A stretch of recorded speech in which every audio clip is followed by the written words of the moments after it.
to the Indie Wrestling Guy with your hosts, the Hall of Fame referee, Jay Hawk, the not-so-mysterious benefactor, Jay Gold, and the legendary Charlie Butters. So tell me about your first time coaching girls flag football. Well, I've told this story just out loud, but we drew our tie our first game. It was 12-12, 2 touchdowns scored on both sides. First of all, it's exciting. There's like 8 teams in the girls' 4th and 5th grade combined. We are the Buffalo Bills. Of course, last year we were the Patriots. It kills me as a Jets fan because I have to wear, they all wear their Bills jerseys now. And it's a 7-on-7 with you have to pass the ball twice every 4 downs. And it is pretty goddamn competitive. Last year they threw a bunch of guys off the field. Some parents tried to fight the refs, like that kind of shit. So I was very nervous that I ignored all the parents. So only one coach is allowed on the field at a time. And now that these girls are a little bit bigger from last year, the 3rd grade teams, both coaches were allowed on the field. They weren't in any danger of getting run over. These girls are all now a year more in. They're a lot more athletic. I had to run to the sideline several times.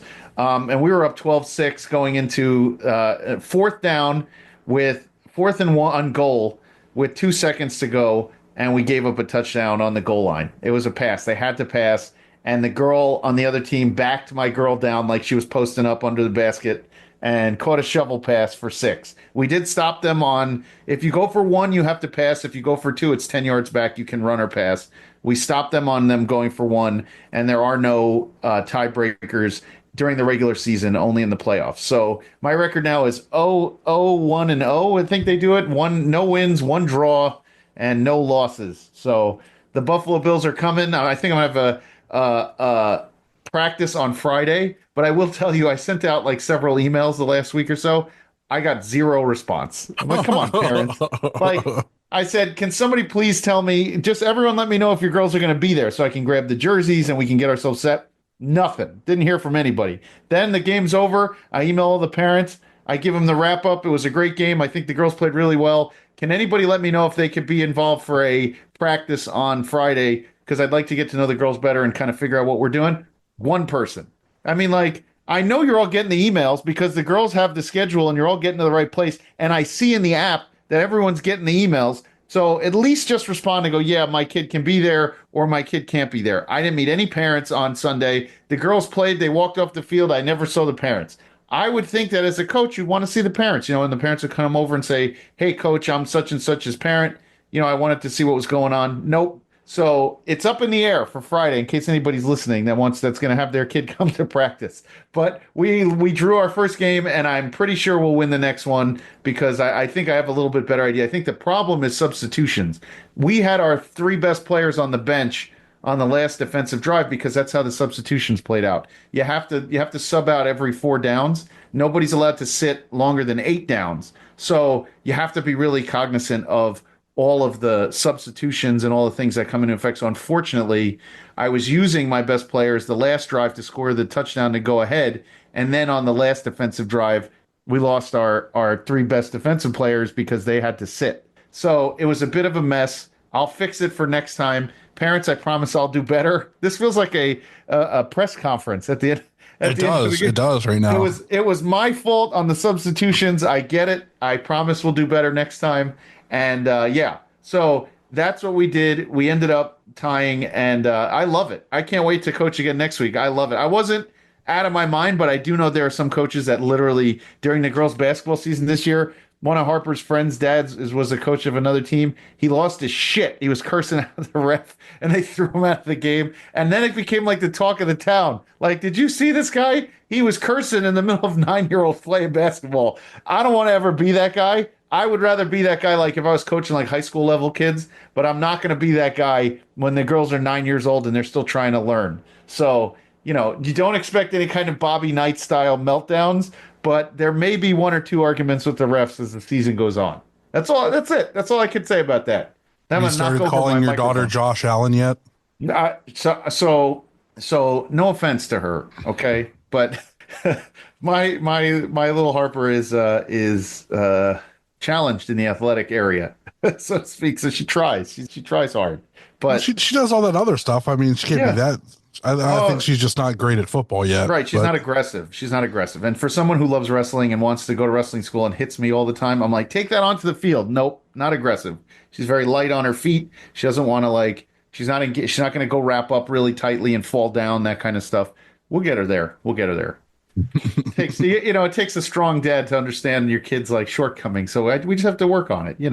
But yeah, otherwise that was that. And I played a lot of golf this weekend, and I went to go see that ridiculous Jason Statham movie, A Working Man. And if you played a drinking game where you had to drink every time he said the word work or working, you would have been on your back unconscious like 25 minutes into the movie.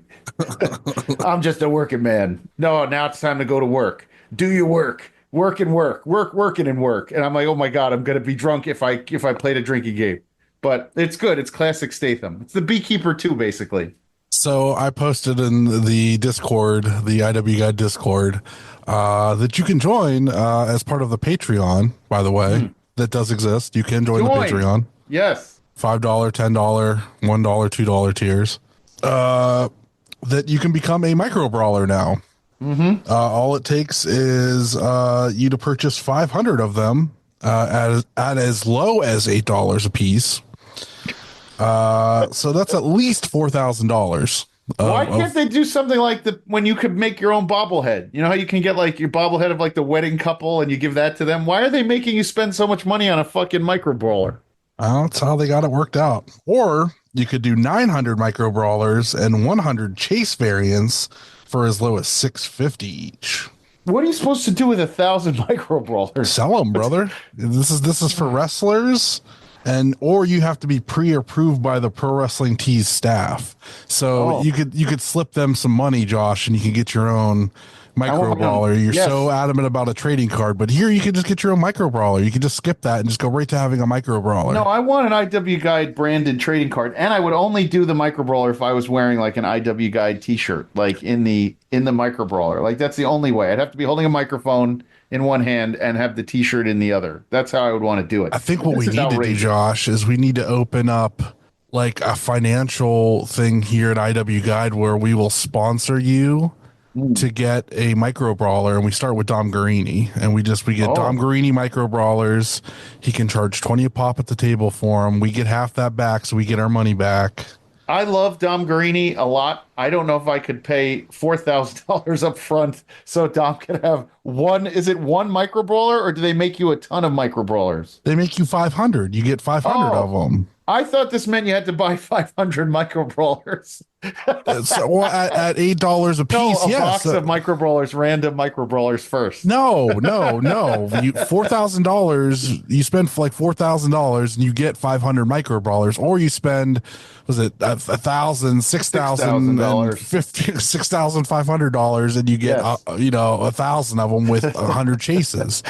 Oh my God, I'm so stupid. I thought this was like if you buy 500 random micro brawlers, they'll make one of you. Oh my God, Josh. I have this bridge I need to sell you. Let's I'm like, never gonna have to work random again. Micro brawlers, that sounds crazy to me.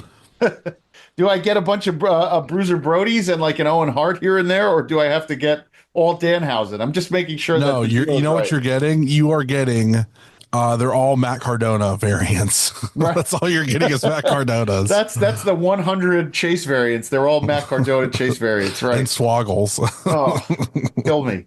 What would I do with all of these? I don't know. I was thinking, Mikey, but I'm like, I don't think we could sell 500 Mikey micro brawlers. Like, I don't think he's there yet. He's close, but he's not there yet. It's an aggressive financial plan to sell 500 Mikey brawlers. Definitely. Oh my God. Give it another year, and I think we might be able to do that financially. I think that'll work out.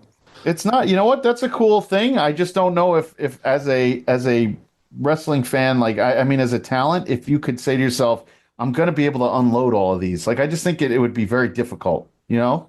I think that there's certain talents that it makes sense to do it.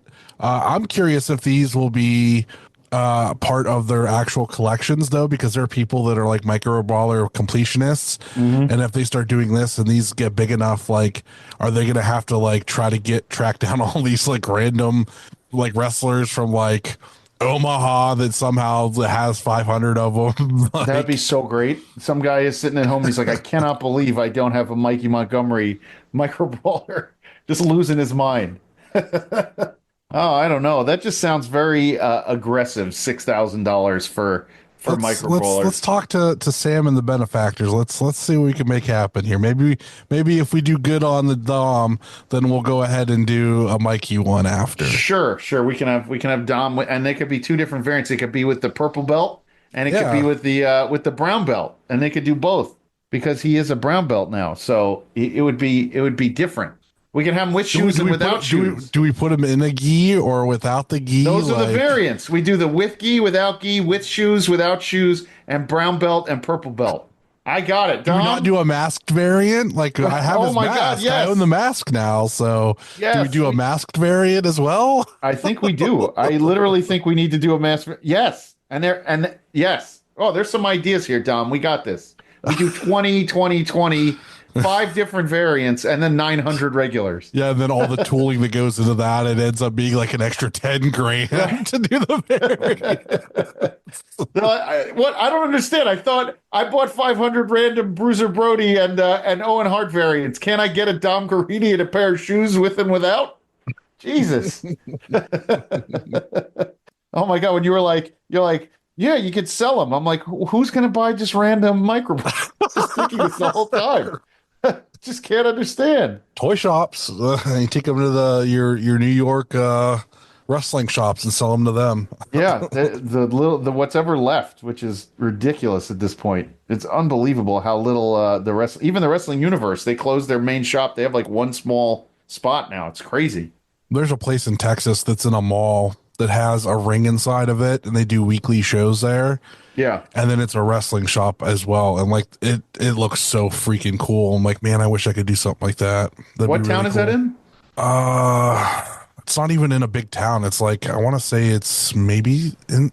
I follow them on Instagram. I think it's like maybe San Antonio, maybe it Oh, might be somewhere okay. smaller. I Yeah. can't remember exactly where. Well, I mean, I think the days of like the collector shops are kind of gone. There's a few wrestling shops in this area, but nothing that like seems to make, get those meet and greets and the dent. There's one place in up North Jersey in Sparta, and for some reason they get huge names, but I don't even know how people even know it's there sometimes. Wrestling Collector, I think it's called. But they get really big names up there. I don't know how much we have left of that, but that's what it is. Speaking of signings, guess who followed us on Instagram Ooh. today? Big Event New York. Oh, no shit. Yeah. And every time they do it, I have no idea it's going on. Like every time Big Event New York goes on, I'm on Twitter and someone's like, "I'm at Big Event," and I'm like, "What the fuck? How come they don't? Why don't I ever see anything about it?" It's very strange. I know they were posting stuff like for their next one that's coming up. We don't even follow them, but they followed us. So I was like, oh, Yeah, that's interesting.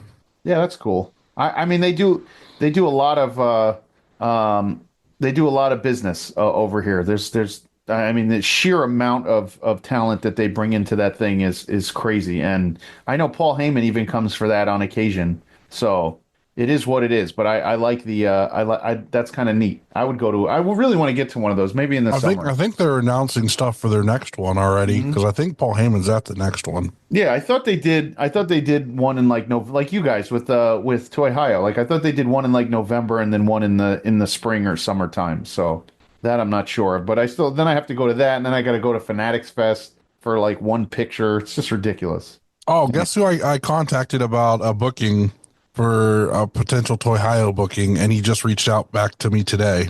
Who? Joel Gertner. Yeah, Joel Gertner, the quintessential stud muffin. Hell yeah. What do you think? You think he'll be? I've heard he's a very nice guy. Rick said he would love to have him, so I like reached out to him. Was like, "Hey, where can I contact you?" And he's like, "DM me here if that works." Otherwise, he gave me his email. So I'm like, "All right, cool." That's cool. That'd That's be cool cool. for maybe a June Toy Hio or an October Toy Hio. Has Fonzie ever done Toy Hio? No, Interesting. I'm surprised that of all people, Fonzie didn't. Interesting. It all depends on who Rick thinks can sell. Usually it helps if they have a figure, Hmm. or if he's like a big fan of them from whatever. And I think he's a fan of Fonzie, but I think he's seen him enough at AIW that there's no interest in bringing him in for a signing. But he said Joel Gertner. By the way, that's crazy that Fonzie doesn't have a figure. Yeah, Like, that's who should fucking get one from yeah, the micro brawler should be yes, Fonzie, and for sure fucking Joel Gertner. yes. I don't understand why Fonzie doesn't have a micro brawler. Why doesn't he have any kind of figure? He has no WWE type like Hall of Fame nonsense. He's got nothing. That's so strange. Every ECW guy has one. Like you have a million Just Incredibles, and there's no Fonzie with there's no Fonzie like 3-pack with RVD and Sabu or RVD and Taz. Sabu and Taz. I don't get it. My boss responded. I sent him a picture of it. My boss responded. He's got a 10-pound filla and it tastes like vanilla. I used to love that Joel Gertner stuff. I loved it. He was such Love a it. good cowardly announcer too. Yeah. Anyway, Yeah, I searched him out the other night and I was like, I gotta fucking get this guy. Rick mentioned it. He's like, I'd love to have him. I'm like, oh, well, we're gonna make that happen then. I like it. Anyway, if anybody wonders, by the way, Jayhawk is in a hot air balloon contest tonight. He is flying over the Midwest of the country in I think it's like a 1 week race. He was supposed to bring his own food and supplies, and he's racing other people in the air. So He mentioned yesterday that he was getting sick again after just getting better from being sick, and then he said something about he was doing a sleep test, and now yeah, he's in a hot air balloon. So I have no idea no, what he's doing. he He's all he over just the place. yeah, the hot air balloon thing was the more perplexing one than the sleep test. So if anybody sees a balloon overhead in the Ohio area, it's just Jayhawk in his race. Fire So at it continuously. so Pepper it with some buckshot. Shout outs to the Bagel Monger and Zach. Of course, I didn't send your cards today like I said I was going to. I'm going to send them tomorrow. I didn't have access to your addresses. I had to go get them from the Patreon site that is only available on my computer, not on my phone. So I have them now, and I will make sure that those go out tomorrow. and you got all your Tuesday. signatures at the AIW show, I right? did. They are all Yes. signed for them, so they will have the full set signed. I believe between me and them, they're the only ones that have full set signed currently. Nice. And everybody Potentially, check Jeremy. out. Jeremy might have gotten everybody while he was Oh, there. did he? Nice. He did it too. Good for him. Yep. I hope everybody checked out that AIW show on Friday night, and it's up on Patreon. But it was a fun show. I know our very own Charlie Butters was in that sea of humanity for a bit. I was again. Yeah. Yeah. I stayed for about half the show. I wanted to stay for the whole thing, and then I bought a kendo stick signed by the Sandman. Yes. And I had sold a bunch of cards and I talked with Mikey and like I'd done all my business I needed to do. Chatted with Dom for a bit. I had seen a bunch of good matches and I really wanted to see Jay Lethal and Alec Price, but I had a feeling that I was going to be waiting there for a really long time to get to that match. And I was tired and I'm just like, you know what? If I go now, I could be home by like 10:30, 11 o'clock. And I was like, that sounds really good because then I can sleep and because I have to work the next morning anyway. So It was a I good did. show. I gotta say, it was a really good show. That bump Derek took from Big Sam off the top rope Oh my was God. fucking amazing. It was fucking amazing, and everything else on that card was. I thought it was a fun card from top to bottom. Did you notice that Big Sam is growing in a bad guy beard? I saw his thing that he got there. I don't know if I call it a beard or anything. I'm not sure what it is, but I see him growing It's it. starting. He's got some bad guy stubble growing in, and Bad guy he stubble. told me a really fun story. I don't want to spoil it, but there's a really fun story about it that involves X Pac, and that's all I'll say. Big Sam, Big Sam, and his big mustache, and his big beard. Big Sam and all his big wrestling star friends now that he hangs out with. He wrestled Gallus and he wrestled Wolfgang. Go look at this dude. He's doing all sorts of stuff on the Tubi. So do we have to start what's on by talking about Tubi also from now on? All these different streaming services since Evolve has all these indie guys? I don't know. Tubi does not count, and it's WWE branded Evolve. Absolutely Yeah. not. I can cover that on my other show. Yes, your other show that somehow, thank God, Stan from Burlington found. He found it. Doesn't bother us anymore. He found that show and bothers you guys, and I love it. Yeah, he so found it. He doesn't forget anything either. He finds it and goes on and. What's on this weekend? Well, I just want to talk about one thing for that's going to be what's on Friday night, because I know that on IWTV, I know that the deathmatch wrestling is a big deal. So ICW No Holds Barred and Horror Slam Pro Wrestling, it's a collab, presents Return to Detroit. It is on Friday night, April 4th at 8 p.m. It's MM3 versus Danny DeManto, Tank versus DVA, Stein versus JJ Escobar, Tommy Vendetta versus Briar Wellington versus Chuck, Hoodfoot versus Tommy Trainwreck, Nathan Mowry versus Otis Kogar, Atticus Kogar, he's there, the deathmatch champion there, versus the Bev. He's the American Deathmatch World Champion. And then Masashi Takeda, Dr. Redacted, and John Wayne Murdoch in a triple threat match to end that one. So I just thought that'd be cool, because it does. I mean, I'm starting to understand that the deathmatch stuff does very well on the streaming services. So check that out on Friday night. If you're a fucking ghoul, there you go. Yep. If you're a ghoul, check it out. Interviewing. Joining us this week, he is the voice of Neo Pro Wrestling and several other promotions that we're going to talk about tonight. It is Peapod. Hi, gentlemen. How are you guys doing? We're great, and I said this before you came on, and as soon as you said that, it makes me happy to say you have a perfect voice for radio and for podcasting. So that's good. I would like to get into it. Let's start off. I want to hear where the radio came from and what you were doing. Well, so I've done both radio and podcasting before I jumped into the wild, wacky world of wrestling. But I resigned in Toledo, Ohio. I've been here since 2004. I came here for school, and I just kind of never left. And then I originally went to the University of Toledo for engineering, and about 3 semesters in, I go, I don't think this is good for me. I just liked computers and techie stuff, but I was not engineering smart. You didn't want to write code? No, it's just I did a little bit of my senior year of high school. I was really into CAD drawing, and I'm like, oh, I kind of like this. Maybe I should just go into being a mechanical engineer. And I'm just like, oh God, no. I got overwhelmed in my first couple of semesters in college. But I was always infatuated with music. I was always infatuated with radio. My grandfather was in radio himself.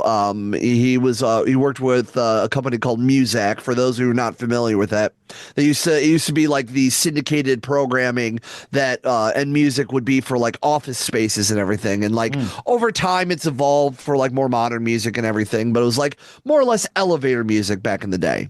Mm-hmm. And he worked with a lot of radio stations and whatnot, not only in the Midwest, but down in Tennessee as well, and everything. And he was always infatuated with music. He's my biggest influence. So he sort of indirectly got me into radio and whatnot. But I joined the University of Toledo College radio station. I did a music program. Some of my closest friends, we also did a pro wrestling talk show on the college radio station. So this is even before I jumped into this world, I was already a big old fan and whatnot. And we were talking on a college radio station. We even did some live broadcasting for some WWE house shows when they come to Toledo and everything. He even went backstage and did a show there.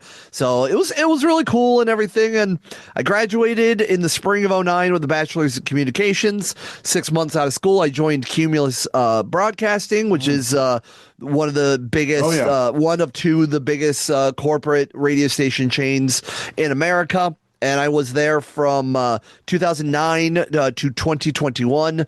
I did everything. I did digital work. I've done promotions. I was for a big chunk of that 11 years. 7 of those years I was on air, and for most of those 7 years I was an on-air radio personality. I was a morning show host for an alternative rock station. I did some classic rock. I did some top Fuck 40. I did it all in radio, and COVID kind of hit, and I kind of reached a ceiling point. And now behind the scenes, I've been bouncing around a couple of marketing agency and creation jobs and everything. And that's when I kind of jumped in 2021 into independent wrestling. So that's where by the way, that is awesome. I as soon as you were saying it before about radio, I grew up, in the 80s, and so like in I'm in New York, so WFAN and the one WNEW and WABC, those were our I grew up with Imus and with Mike and the Mad Dog and Opie and Anthony, and we were big time radio listeners. So Cumulus, we grew up with understood. Handsome Dan, Yeah, Mr. Handsome Scream. Dan, yep. Bob and Tom and Bob and Mike, Don and Mike, Ron and Fez.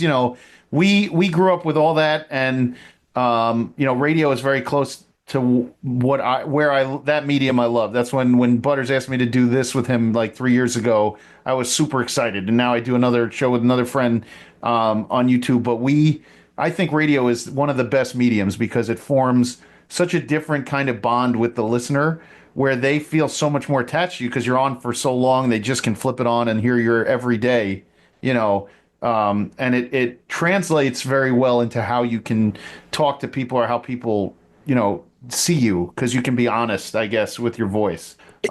It's all about tone for with an audio platform, and that's the biggest thing. And like me being a person that like is struggled with a lot of like self-confidence issues and everything, I always love the idea of just like I can create this character, I can be this person, I can make a something of myself more than I actually am in myself, and nobody will ever know who I am. Yeah. I mean, which is a lie when I jumped into radio, because we have little freaking cameras in our back pocket, so like it's always involved with it. But I always loved having the platform also to like help others like get a bigger platform to talking about it.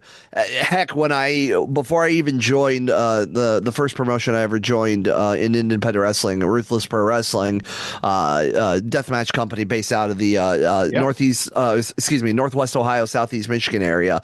I had the promoter on my radio show to promote their first show that was going to be happening, during, the beginning of, in the spring of 2020. And, obviously that whole chestnut happened, and we all know what happened. And, and from there, when I left radio, they came to me, they're like, we would love to bring you on and bring kind of, your credibility, your professionalism, your voice on this platform. So, and then from there in the last year or so, I've only been doing wrestling commentary for about, in May, it's about to be, in April, it's going to be about 4 years now. I'll be crossing the 4-year mark, and I've jumped around a little over a half a dozen companies now, which is incredible to me because I'm just some guy, and hopefully in trying to do my part and to help tell the story, much like I did in radio, where I helped tell the story of other people, much like I did a music podcast for 3 years, and I had like independent and local area bands on, and then they would like perform, and we would record it with local music studios, and then we'd do an interview, and then we would drop in the live performances that we did that same day in the podcast episode. So I've always wanted to be just help people connect with people. Really, that's always what I loved, and that's where I am at now with wrestling, is to connect those people with people. Well, so you mentioned that you went to Toledo for school. So where were you before? Where did you grow up? And then what was your first foray? Because if you did a wrestling show in college and you were doing that in like the mid 2000s, what started you in wrestling? What were you watching, and where were you for that? I am from Akron, Ohio originally. Okay. So right in the hometown area of where Neo Pro is. So it's really cool, like me kind of going back into that area as an adult. and not like a bullied teenager, and Sure. to explore all that. I got into wrestling. At first, was introduced by my father. He would come home from working in restaurants, and he's a Middle Eastern man, and he comes home and from a long day of work, and he just pops on pro wrestling just to watch because he was always entertained by it. And I had a staunch 8:30 p.m. Bedtime, so I couldn't watch much of it. But he would pop in WCW Monday Night Nitro, and I would watch that. And then when I got a little bit into when I was like a teenager in middle school, 12, 13, around the time that a lot of people started getting out of wrestling, I was getting into wrestling. The big storyline was that Triple H married Stephanie McMahon. So if you understand kind of like that time period of wrestling, just maybe the outer crust of the Attitude Era, and that world and everything, the Monday Night Wars. This is my biggest flex of wrestling. I was at the Monday Night Raw in Cleveland, Ohio, where Shane McMahon announced that he bought WCW when they simulcast the final Nitro in Florida. I was at the Raw in Cleveland to witness that event. So that was my first live event seeing that. So there's one unifying thing for everybody in the wrestling business. In Ohio, were you at Invasion as well? I was not an Invasion. No, you were not at Invasion. There's a whole contingent of us that were at Invasion. So you were at the other one. We were at Invasion, like the July after that with the full. See, I always like to rub in that I was at WrestleMania 1, so it. Oh wow, yeah, yeah. So, I do remember that, because my father is from Lebanon and he came to the States at 16. So like my little old Lebanese grandma, who has like still VHS tapes when I was a kid, would just pop in sometimes the best of Hulk Hogan, which had like. Hogan versus Andre the Giant. It was like the very first match on this VHS tape. It was the best of WWF Hulk Hogan. So it was like that match, and I would just like watch that match as a kid. It just says to entertain myself because like she didn't have cable or anything. And I was just like a snot-nosed brat and just trying to figure out. So like I've always been inundated with wrestling. I've always enjoyed pro wrestling. I've never been like a sports dude. I've been to like live sports, like I've been to baseball games, I've been to a live football game, but I've just never really connected with sports. But there was something about pro wrestling that I've always enjoyed. And when even when we I was getting more into like all the wrestling and the WWF, WWE when they changed over the name, and in college I like the when you have your bubble burst of the and learn more about the independents and everything, which I got like a little of taste of that my senior year of high school into college, where Cleveland All Pro Wrestling was being aired on, the local stations in Akron, Akron, Cleveland area. So that was also a really big thing. So like getting the opportunity now as a near 40-year-old man, and working in the wrestling industry, and I have Ricky Shane Page's phone number in my phone, and ask him for assistance or connections or just help with my commentary and everything. That's like huge for me because I remember watching him on television on local TV when he was wearing a Spawn knockoff mask and calling himself Christian Faith. So that was like a huge thing for me as well. But like in college, I got to the bubble broke and I learned more about TNA, and I learned about the independent wrestling. I learned about Mexico and Japan and England, and like I just wanted to absorb all of the wrestling, and three big companies was like the huge things for me, which was Ring of Honor, Pro Wrestling Guerrilla, and Chikara. I was just going to ask you that. Yeah, it was always like those were like the big three companies that always resonated with me. Who was your guy when your favorite indie guy back then? Bryan Danielson was always entertaining. Samoa Joe I enjoyed. And I mean, we're at the point where we could have called that Ring of Honor those days. It was more like an elevated indie in those It really days. was. It was the top of the food chain. It was the top of the independent food chain where, like, if WWE and at the time when TNA was still either on Fox Sports Net or transitioning over to Spike TV, you still weren't into you still had like some place that like was still like the upper echelon of the independents, and Ring of Honor was that place. I enjoyed stuff in Pro Wrestling Guerrilla. I always loved like Bola, the Battle of Los Angeles. Yeah. That was incredible. In Chikara, I was infatuated with Chikara.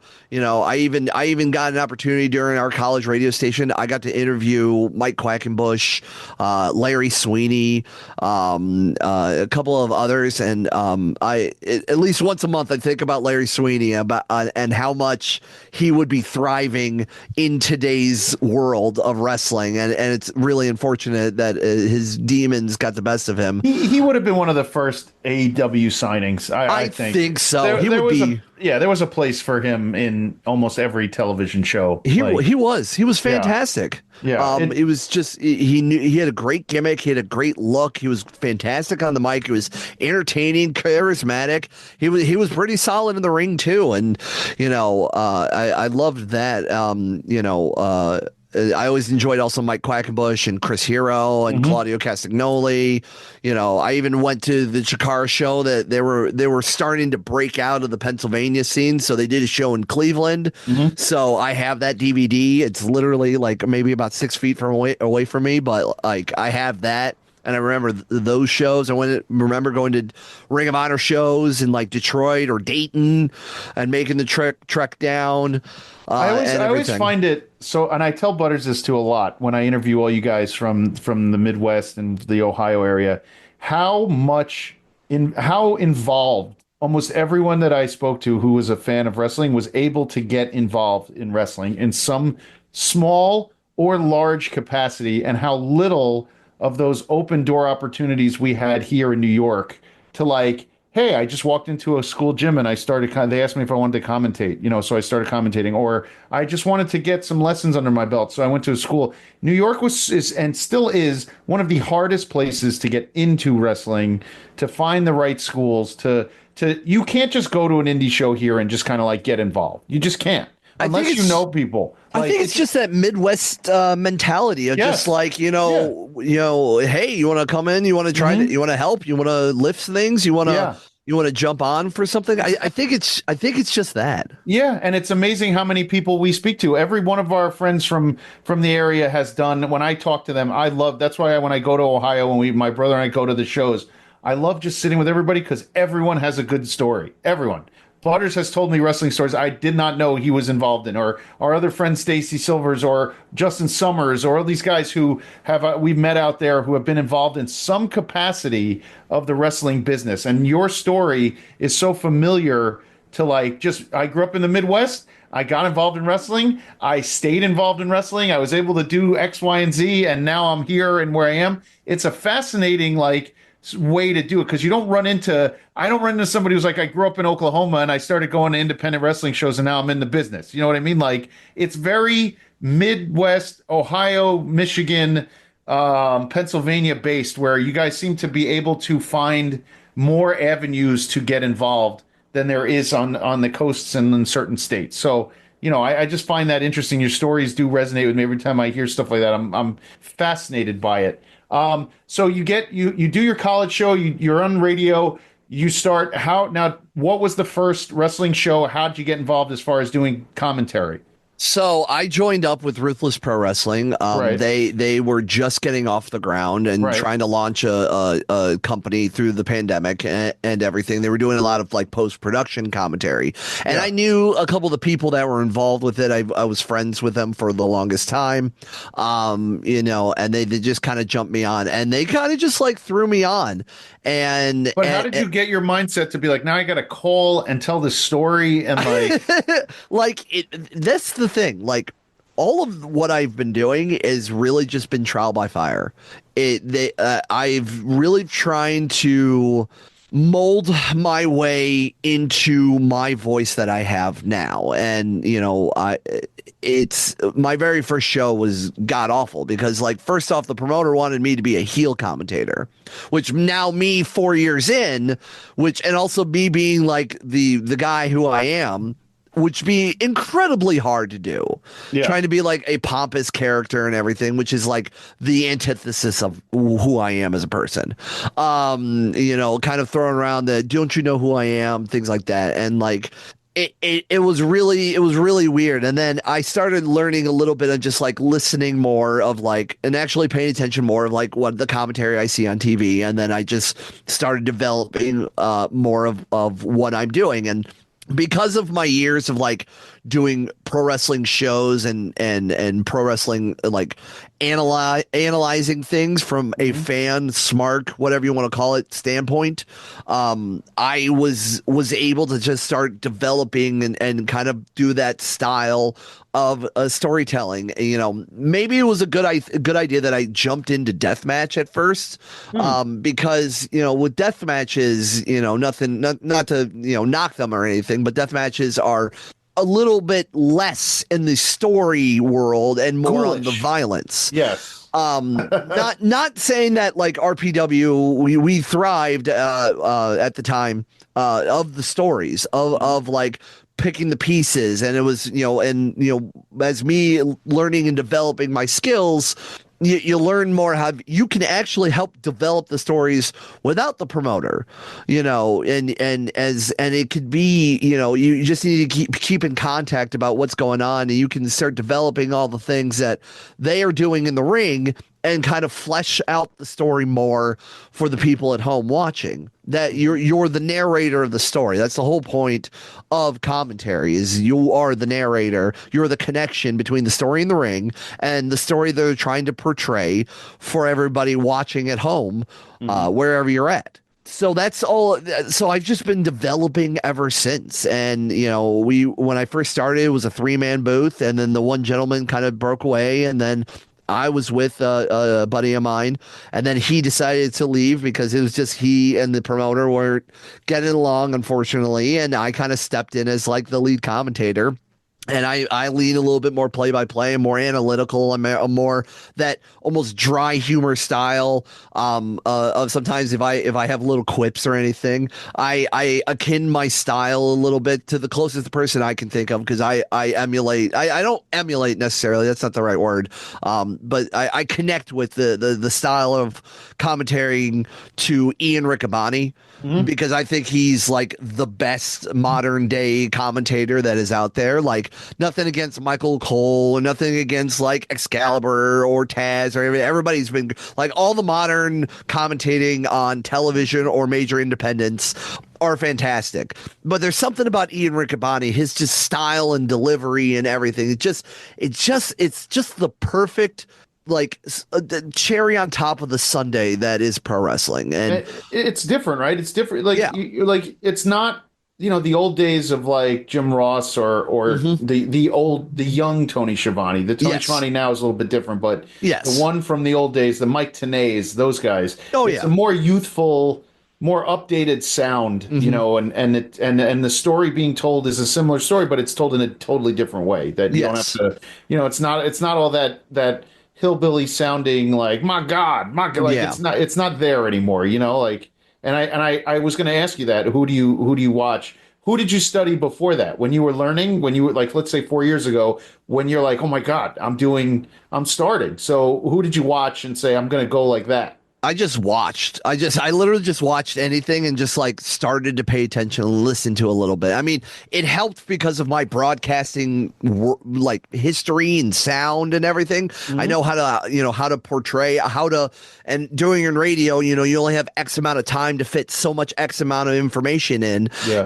in lieu of, promoting the next Nickelback single. I'm promoting, the match and the reasoning behind it, and maybe what's coming up and like future shows and things like that. So like, my broadcasting background helped already get a leg up into the wrestling world. Now what I have to go in the wrestling world is I have to like develop and more of like the energy and when to give it more and when to like get more excited and when to like kind of like the song and dance and when is the final act of that said match that going to happen and getting you amped up and giving you the reason about everything. That's the part that I am developing even into this day.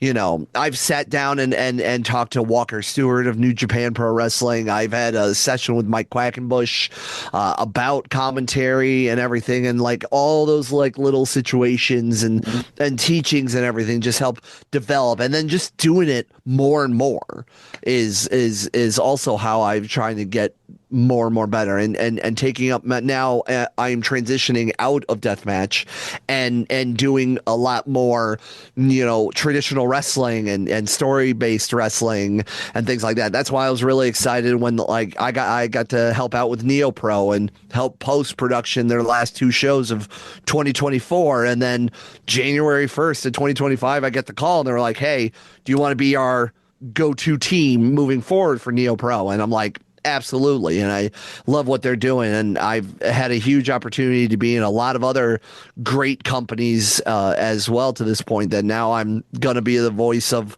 I'm the voice of like 6 or 7 companies and different style of companies as well. So I'm very honored and I just want to keep going because I'm more emotionally fulfilled doing wrestling commentary than I ever was in radio. Are you doing these live or are you doing these post production? A lot of these, or are they all on site? Both. So you know, something like Neo Pro is on site. Okay. You know, I do work for an all women's promotion called Divine Pro.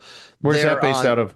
That's based out of the Metro Detroit area, area of companies and all women's promotion. So that I do that. You know, I was at Ruthless Pro Wrestling. I am starting to transition my spot out of that. And that was a combination of in person or like live to tape and occasionally post production. We Love Wrestling. That's a mixed bag company out of the Wisconsin area, and that's post production. So I work with a gentleman named Phil Stamper. I talk to Phil on DMs a lot. Like, he likes to stay involved in the industry, and like I think he listens to this show. So he's a great dude. I love doing work with him. I would love to do a live show with Phil. But we handle the post-production commentary for We Love Wrestling and everything. And then I do a couple of other ones, Clash Wrestling out of Michigan, which is usually live to tape there. Okay. Another company called Flophouse Wrestling, which is also out of the Metro Detroit area, which is just kind of a mixed bag, fun show. And then I just got jumped on. I'll be making my Canadian debut coming up starting in May for a company called Norfolk County Championship Wrestling. Oh, interesting. Out of the Ontario area. I believe it's Ontario, if I'm correctly. Yeah. So I'm very excited for that. So I'm going to be making my debut there as well. Hopefully they'll be making a graphic announcement, but I already told them I was going to announce it on the show. So that's in person, that one too? That will be also in person. I'm going to be driving with a couple of a tag team. I'm not going to announce it yet because they haven't officially announced them, but there's a fun tag team that's no stranger to the Cleveland area that are also going to be making their NCCW debut, and they're jumping in the car with me. Is it members only? It is not members only, but it's a good guess though. Oh, damn it! It's let's just say there's a team that is a real experience to be a part of. Fuck yeah! So it is. So yeah.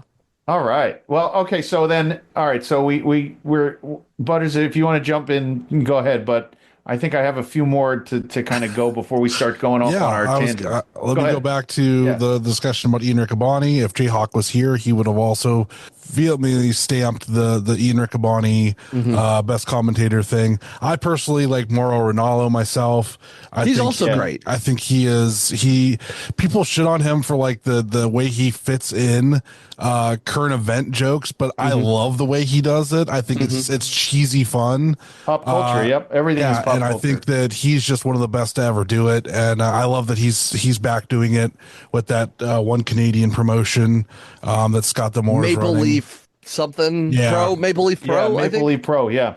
I'm more intrigued to watch it because he's on commentary, because I love his commentary, and I like his references. I like his voice. I think there's something to when you were talking about having that energy and knowing when to put that energy forth. And that's like something like I did commentary on a match the beginning of this month for the first time ever, and trying to learn to develop, because I'm a very laid back person. I don't speak very like energetically a lot, unless I'm excited. say. And like, so it's weird to have to like try to turn that on and do that for 10 minutes, but just for that one match. But I doing it for even like multiple hours just seems like daunting to me. So Ghost helps. Yeah, I feel like there energy drinks and caffeine would definitely boost that up. I will take my small amounts, my 10-minute matches here and there for right now, as I'm learning. But like, it's definitely. I knew it was going to be difficult because everybody always says it's more difficult than what you think it is. I luckily have a really great person with me, Toddy Tondera. He picks up a lot of that slack, so I don't have to look as bad. A lot of people that don't normally pay attention to commentary, friends and stuff like that, said that they thought it sounded fine, which made me feel kind of nice about it, because I know they were just being nice. But like, I've also asked people that are like going to be super critical about it to be like, give me like the hard parts of like what I can improve, because like if I'm going to do this, I do want to do it 100% and make it as good as possible, especially when it's my product that I am commentating over and that I'm trying to build. It's very important to me to make sure that I have that.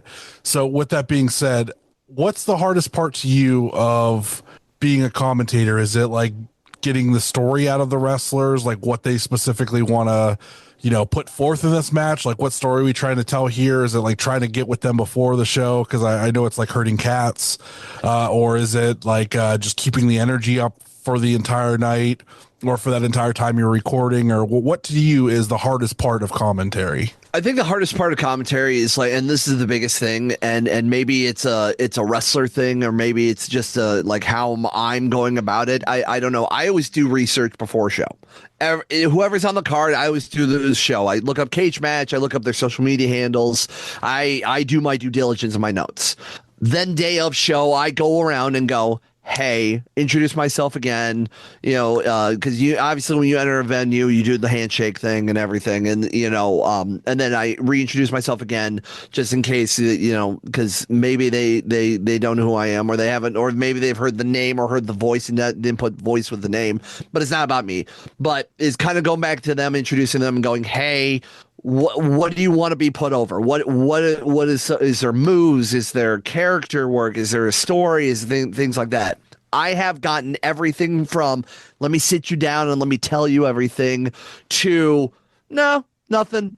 And like leaning on that part, I'm just like, that does not help me that much, because like I can't help put you over if you don't give me everything. And then you can't get mad at me when if I say something incorrectly about you, your character, your background, etc. I'm like, I just need that couple of 30 seconds to a minute. Yeah, you have the chance to give me the correct information. I try my best to get information. Yeah, I try to get my information from everybody, even the promoter, to get everything, and also like watch back catalog of stuff and everything. Like that was the great thing about with Jason and Danny with Neo Pro, and not to plug them a lot, but like they're like my new favorite company to work for right now, because I was so blown away about like the organization and the construction and everything. Like they literally give me a sheet of just like, this is what's going on. This is how many minutes. This is how what's going on. And I'm just like, oh my goodness, this is what I've been waiting for. And going from like that, from like the deathmatch world, is just like night and day. So it's like having a 4-star meal and then going back and having Taco Bell.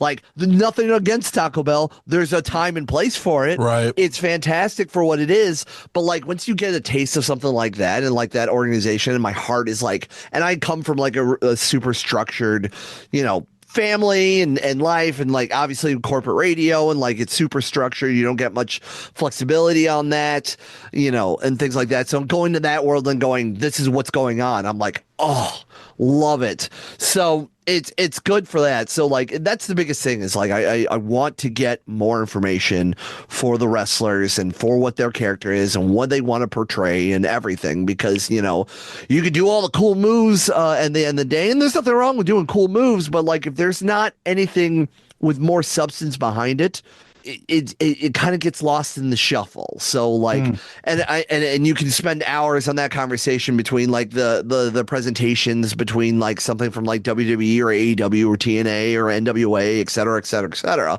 about how they all do it.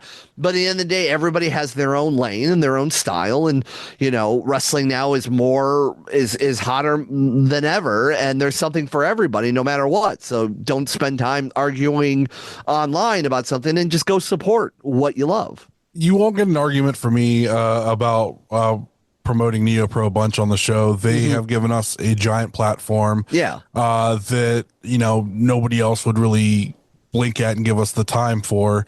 And I feel like coming into that situation, I didn't know what to expect. I have a little bit of an idea because I did deal with like 880 and like they had some, they had a pretty good organized system there. But like coming into this, like I had a general idea, but I didn't know how we were going to be received by everybody. And it's been amazing. Everybody, the talent is so collaborative and like supportive and just like it's a really great locker room. It's really great to like everybody, like if you want to learn something they will teach you. Like I wanted to learn camera and like they've been like on me about it every show, like, hey, do you want to learn camera? Do you still want to do this? You want to learn how to do all this stuff? We're going to teach you. So I love that they're like on me about it because I can get lazy and complacent with stuff, and I like that they're pushing me to like keep doing, like learning to do everything like I said I wanted to.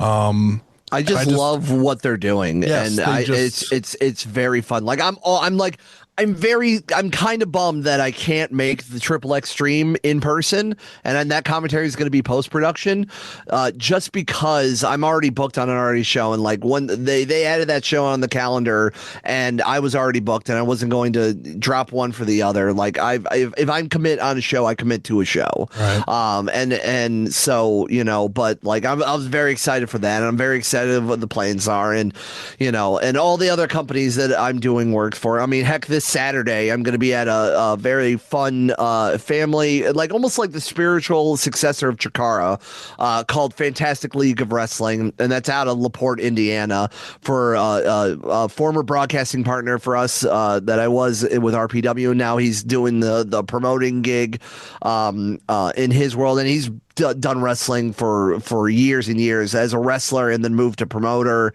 and moved to other things. A great guy named John Bullard, and I'm very excited to do stuff with him there, and just bouncing around and doing all the opportunities. And I'm just always grateful because like it feels like a fever dream to me. Like I never thought I would be doing independent wrestling at all, and I absolutely love it, and I want to pursue it as far as I can take it.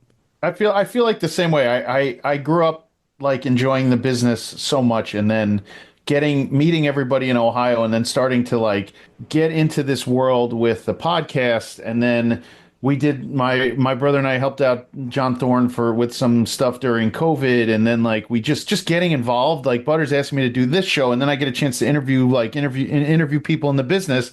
It's I mean, I'm 47 years old. It's a crazy way to kind of like be involved, in something that I'd never thought I didn't. It was always it was always taboo, for a while. Like, would I ever? Sure, I trained a little bit. Like, we all kind of got into it, but the world itself, it's so fascinating. I find the business side of it so fascinating, and hearing when Butters tells me about, rates and how they're going to, how are we going to work this, and guys coming in, sharing rates, sharing flights, sharing hotels, everything that comes through this business is so, what's the term? It's like so DIY. There's no giant conglomerate behind an indie company that's helping you with booking, helping you, like hearing Thorne tell us stories when we sat with him once and he was telling us stories about how he books flights and then has to really hope that the guy gets on it. Otherwise he's going to lose his, that is the most fascinating side of wrestling when you get older. Yeah, I love the athleticism. I love the talent. I find them to be incredibly fascinating people. Most of them grow up, very different than I did, and how they got into their business. But hearing the business side is what is so, to me, as I'm older now, is just so much more like fun, if fun is the right word. I just like hearing how things, how it's almost like wanting to know how the cake is being baked as opposed to eating the cake. I want to know how you did that, you know? I mean, I'm not at the point for getting flights for me quite yet. Right. I did get a small taste of that when Ruthless Pro Wrestling did a show in Houston, but like that turned into kind of a nightmare, unfortunately, with plane tickets because I brought my wife with me, and the week of she renewed her Ohio license. So in Ohio, you have to like renew your license, and then they give you like a temp piece of paper saying, "Hey, this is your license." Well, she said that the Ohio BMV said that, hey, yeah, you could still fly. We get to Metro Detroit, and she could not get on the airplane. She actually missed her flight, had to get a new flight, and she bought her own ticket for that. And so like if she got a new ticket, I actually had to pick her up at like 5 something in the morning in Houston, where we're at. And it was just a crazy nightmare. But and then trying to travel back was a nightmare because they wouldn't let her back on the plane again. So luckily we were in a situation where we just ended up saying, screw it. We returned our tickets. We got a refund, getting them refunded. And then we did a 2-day road trip. We rented a car and we went from Houston, Texas back to Toledo, Ohio with a few stops along the way in multiple states. And it was like, I still can't, I'm still shocked that like we did that because again, I'm kind of like more of a structured person. Yeah. So like I can go with the flow and stuff like that, but like to just go out of my way and just go, and my wife going, "Hey, why don't let's just rent a car and let's just do it." And just go, "Wait, what?" And like while we were waiting on getting the rental car, like we kind of mapped out everything we were going to do, and it was just like wild to me. So that's the indie mentality that I love. It's the well, my car broke down. I was trying to make this show. I have about 7 hours. I hit a deer and I need to get to, I got to get to New Jersey from the middle of Pennsylvania in 7 hours. Right. Am I going to make it? And then the creativity behind it for you to show up at the show. And I don't even care how the match went. I'm just more fascinated with how you showed up, how you ended up. How the fuck did you get here? You know what I mean? Right. Like right. that's the best part to me as opposed to the athleticism in the ring because yes, I've seen a lot of wrestling, and I'm sure you have too, that to this point I'm like, all right, like I know what to expect in the ring. It's more of please tell me how did all these vendors get here? How did you book these? Where'd you get these advertisers? Like all that stuff. I want to hear that. That's why I'm like really excited to do like watching like television wrestling now because not only am I like listening at how like the commentary team actually is doing stuff, and obviously I'm watching the in-ring, but then I'm watching like the camera cuts and I'm watching like the production of like the video packages and the graphic design and then like seeing them on social media and like why they choose this part or you know how they develop like that. And because like also my marketing mind starts rolling and then I wanted to help like do that. I'm like testing the waters myself on like graphic design work and video editing and I've made a couple of show intros for a couple of companies and things of that nature and like trying to develop those skills as well. Like it's that radio mentality of like learning every part of the business because if you don't, you'll be the first on the chopping block. So I'm doing that on also on the independent wrestling side of stuff. Did you just do the voiceover for the Neo Pro stuff, or did you do that whole video too, like for like the just the voiceover? I did not do the voiceover for the commercials. I do like how they cut it, but I don't know who's doing that. I don't know, but I think it's Jason who's doing that. I'm pretty sure it's Jason. But no, he just gives me a script and then I just do the voiceover for that. Okay. I really like those, and I've been throwing those into the video wire after the promos and stuff to kind of like help hype the show leading to the next thing. Yeah, and those really help with that instead of having just like a show graphic up on the screen and then talking over it. Like it's just better to have just a cool action, 20-second clip, 30-second clip, whatever. Here's all the information. Boom, you're done, and then I don't have to even mess with it. So it's one of those small things that like more companies and more wrestlers in general don't like realize that is important. Like if you shoot your video vertically, make a version also make it horizontally. Learn these like skills, like learn how to like do a little bit of like social media marketing, things like that. I'm I'd like to help develop like a kind of a digital seminar of sorts to help wrestlers do that, so they can just like help promote themselves. Basic like remedial stuff that like it won't cost you a lot. There's a lot of like free items or like one-time purchase items that you can get, or even like the small things of just like, hey, you can buy a microphone that can plug right into your phone, and then you can attach it to your chest, and then you can cut your promo.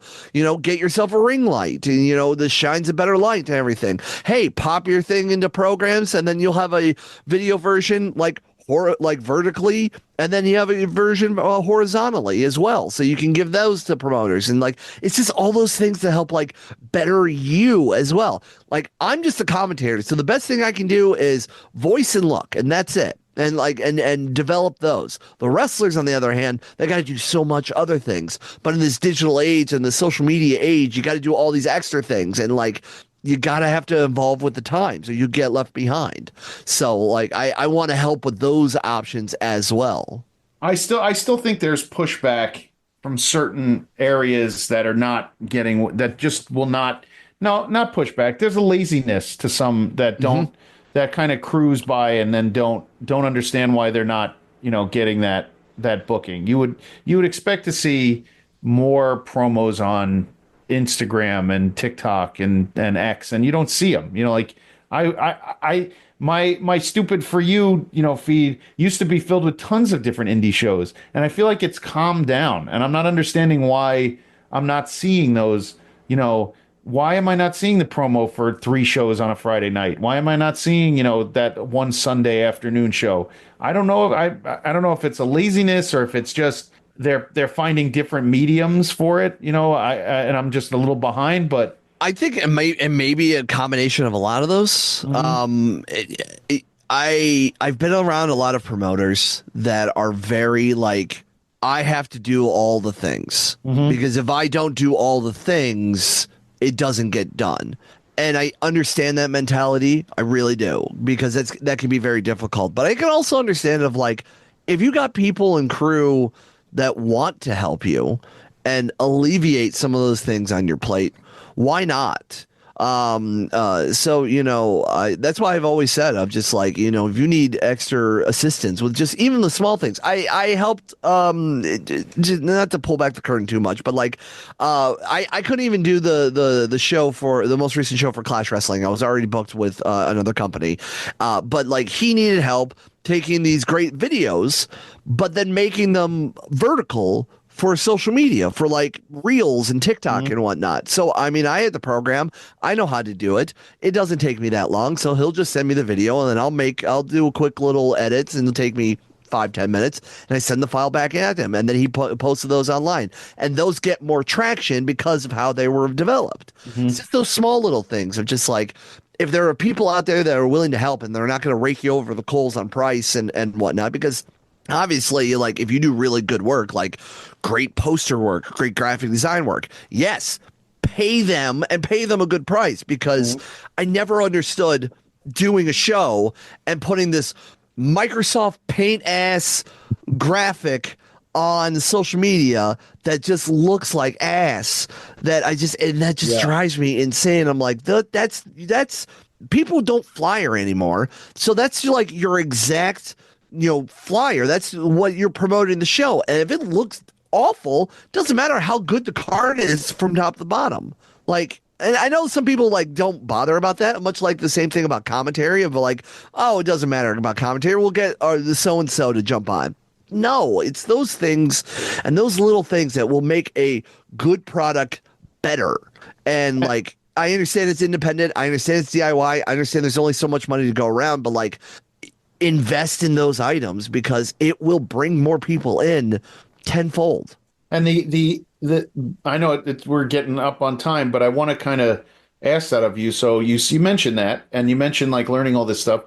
Imagine, we're in 2025, but imagine 2003, 2004, indie commentators were not a big, we're not it must have been much harder to hone your craft. Oh yeah. To get going. I mean, with the introduction of IWTV and Triller and all and Flow Slam and everything else, it's amazing how many jobs opened up and also the ability to do more opened up.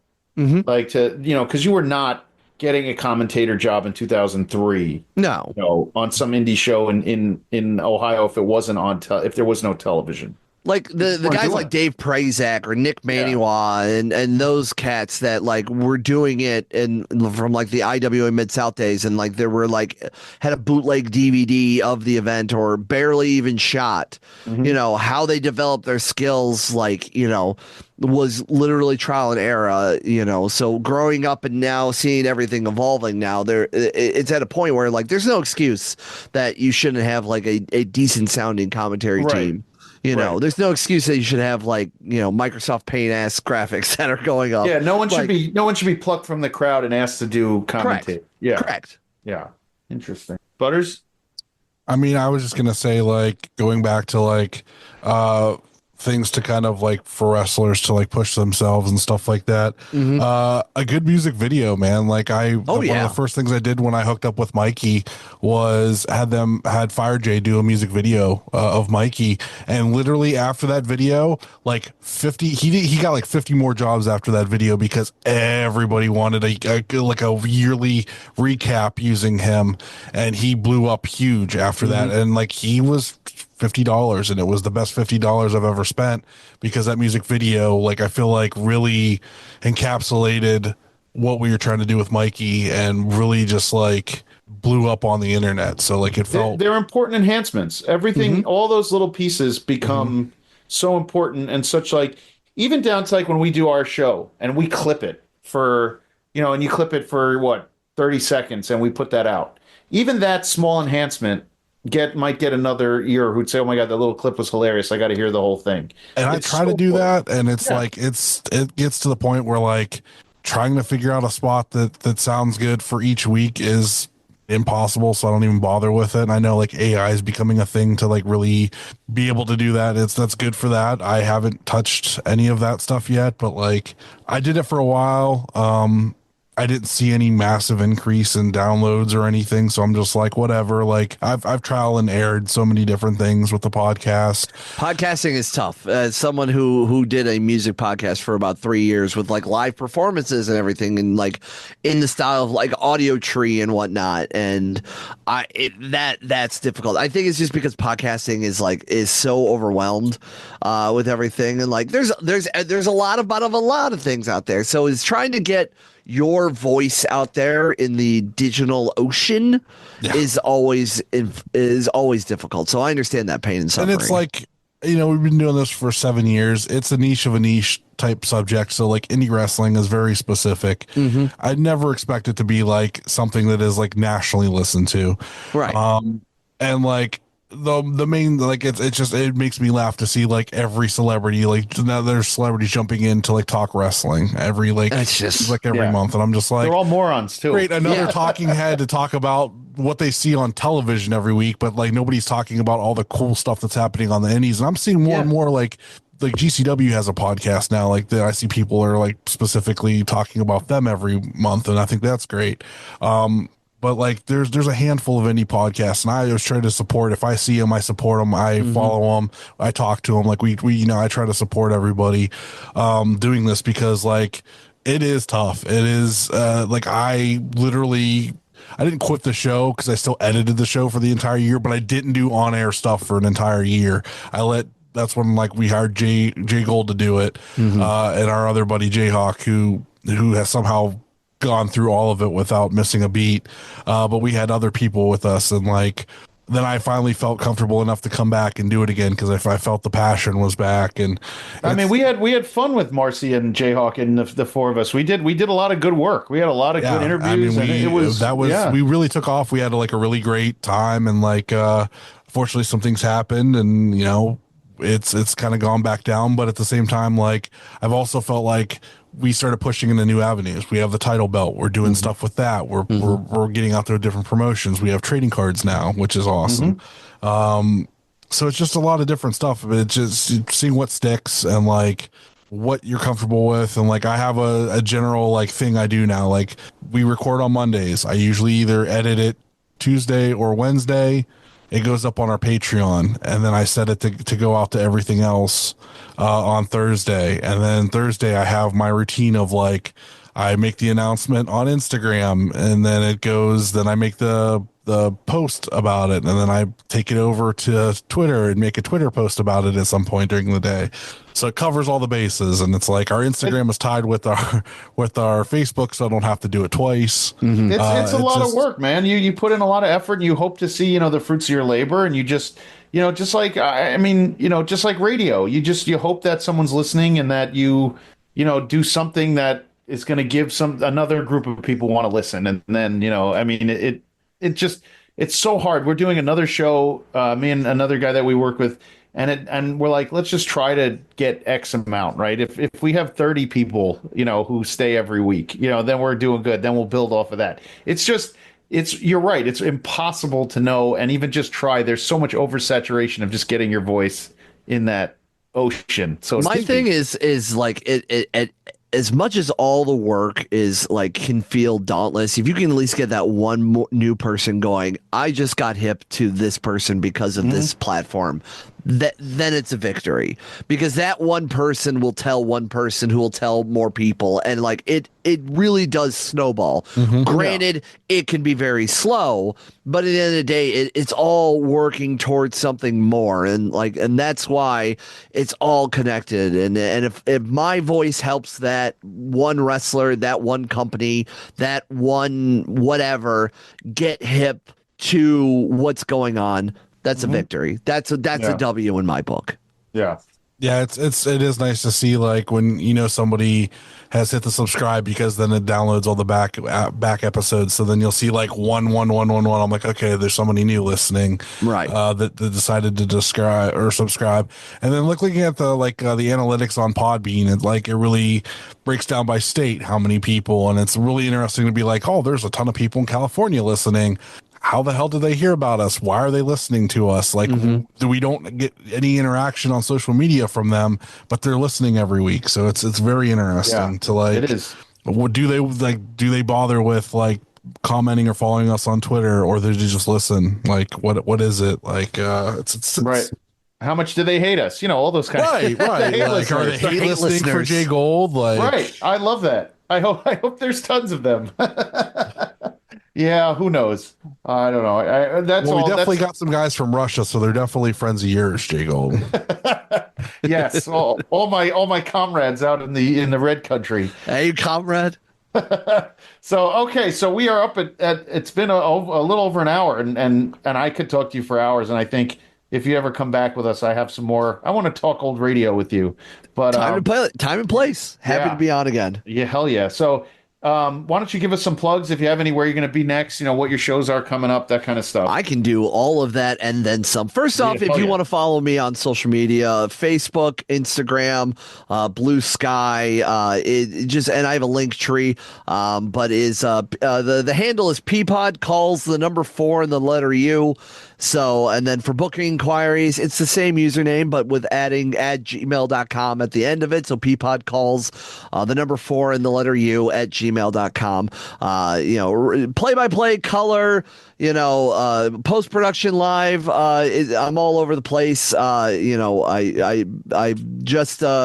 starting to do, I'll be leaving Ruthless Pro Wrestling with one more show after their Mania show. And then I'm kind of taking a break from death matches. But We Love Wrestling, Clash Wrestling, Neo Pro, obviously, Divine Pro, Fantastic League of Wrestling. I'm all over on those places. April 5th, I will be in LaPorte, Indiana for Fantastic League of Wrestling. April 12th, I'll be in Ann Arbor, Michigan for Divine Pro. Coming up on May 10th, obviously, I will be a part of Neo Pro 3, and that's going to be in the Canton area. I'll make my debut on the day after in May 11th at Norfolk County Championship Wrestling in Canada. And May 30th, I'm back with Divine Pro. May 31st, I'm with Fantastic League of Wrestling, and then I will be probably popping up in a couple of other places as well. Again, at Peapod calls the number 4, the letter U. Follow me on all the adventures, and yeah, come say hi. So I'm usually the loud bald man at the desk. So go find me there. Butters. Charlie_Butters on most everything. I guess I should say that you'll hear Peapod on the newest IW Guide video released, which we're recording Monday, but it's going to be April 1st. It is the Cheeseburger versus Mikey Montgomery IW Guide title match that'll have been out for like 2 days now. So if you haven't watched that, go watch that. It's on our YouTube. Peapod called that. He did a great job doing that. Thank you. It was a really fun show, and that match was really good. So please go check that out. That's all I got. I'll be seeing, I'll be at the Triple Extreme show. We have some cool stuff planned for that. I actually have to go shopping and pick up some weapons and stuff like that for that show. Oh, the weapons shopping. Oh, yes. I think I know where I can get myself a guitar, because we need to have a guitar filled with baby powder. Somebody needs to take that. Why do they guitar. fill it with baby powder? I have no idea, but I think it looks cool. So that's what we'll go with. Because they can't use light tubes. I always wondered, though, when Jarrett would hit the baby powder everywhere, I wondered what that was. I always saw it with New Jack. New Jack in ECW always had the baby powder filled with his. Jarrett's just exploded. Like his were so like they did them so perfectly, where they were just like so. They just like explode into a bunch of pieces. Literally explode into like chunks. Nathan which was Segura, when he was on, he told us that he getting hit with Jarrett's guitar put him down. Yeah, because they didn't have time to take the spine out of the thing, and like he legit like he had to like that thing right on his melon. Yeah. Yep. Yeah. So they didn't have time to fix it up. I love that. But man. yeah, so that's what I got going on. All right, you can find me on Twitter and on Instagram at jgold12, and I think on TikTok also as jgold12. Please rate, review, and subscribe wherever you listen to us. And our Twitter handle IWGuide1, Blue Sky IW Guide, the Patreon /IW Guide. Don't forget about our merch store over at Brainbuster Tees and over at Gorilla Press Apparel. When you use code IWGP24 at checkout. When you buy 2 or more items, it's $20 off your entire order. Check out our podcast friends, the Main Event Wrestling Network, Wrestling Junkies, On the Mark Wrestling Podcast, and my new show, Tuesday nights, 10:15 live after NXT. It's the NXT Night Shift. Come check us out. We are growing. It'll be episode 4 tomorrow night, or this airs on Thursday, so the next week will be episode 5.